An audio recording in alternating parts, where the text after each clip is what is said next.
He was telling them a parable about the need for them to pray always and not to lose heart, saying, "In a certain town there was a judge who neither feared God nor had respect for people.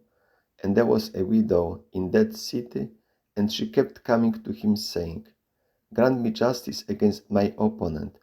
For a while he would not, but afterward he said to himself, 'Even though I have no fear of God and no respect for people, yet because this widow keeps bothering me, I will grant her justice, so that she may not wear me out by continually coming.'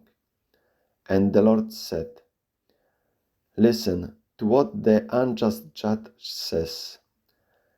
And will not God grant justice to his chosen ones when cry to him day and night? Will he delay long over them? I tell you then, he will grant them justice speedily. However, when the Son of Man comes, will he find faith on earth?" Good morning.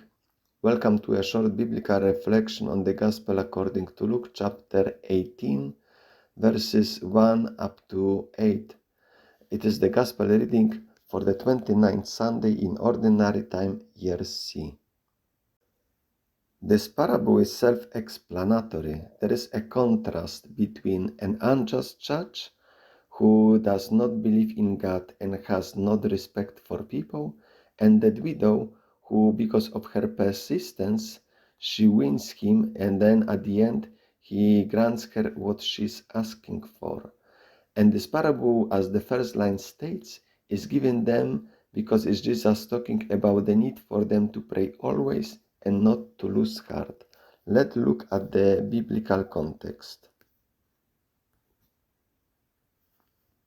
This particular Greek verb translated as not to lose heart, ekakeo, which can be translated as to lose heart, to become weary, to faint, to despair, it contains the idea of discouragement.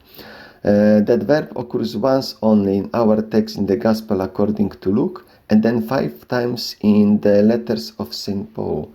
So let's read where St. Paul is using this verb. In the 2 Corinthians chapter 4 verse 1, "Therefore, since through God's mercy we have this ministry, we do not lose heart."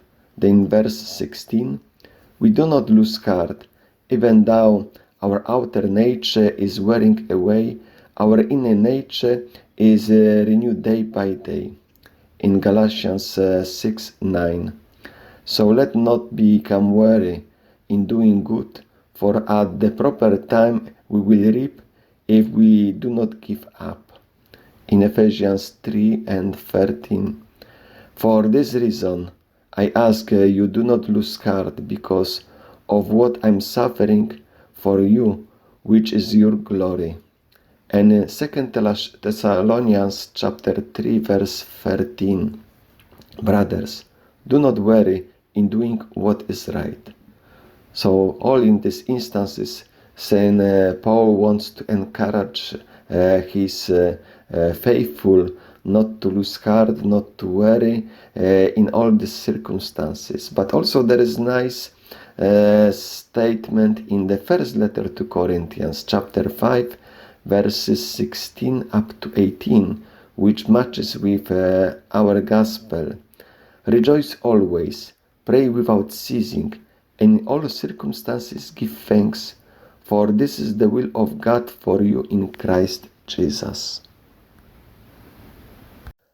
And this parable, in fact, is given to the disciples with the sake to encourage them so that they will not lose heart, but they will entrust themselves through prayers to God, because in the preceding verses, Jesus was telling about the difficult times, persecution, hardship, which already started during the Jewish war at the end of years 60s, and with the destruction of the temple in Jerusalem year 70, with the persecution of Christians in first century. And Christianity faces the difficulties in all times. Even in our times, there is increasing persecution of Christians. So we should not lose heart, but we should entrust ourselves to the Lord. In the concluding verse, however, when the Son of Man comes, will he find a faith on earth? That statement quite often is interpreted as referring to the end times, like our times. Many people apply, since many people do not believe in God, says abandon their faith as signs of end times. Yes, we can interpret it in that way, but also biblically we can interpret just through that story, because in that story there are two people. This judge declares himself openly that he doesn't fear God, so he is not believing in God, so he has no faith. But that widow, because of her persistence, as she insists, keep coming to him, she illustrates a person of faith, because she believes that by asking she will receive. So let's have that faith of that widow that will be also asking God for whatever we need. God bless you.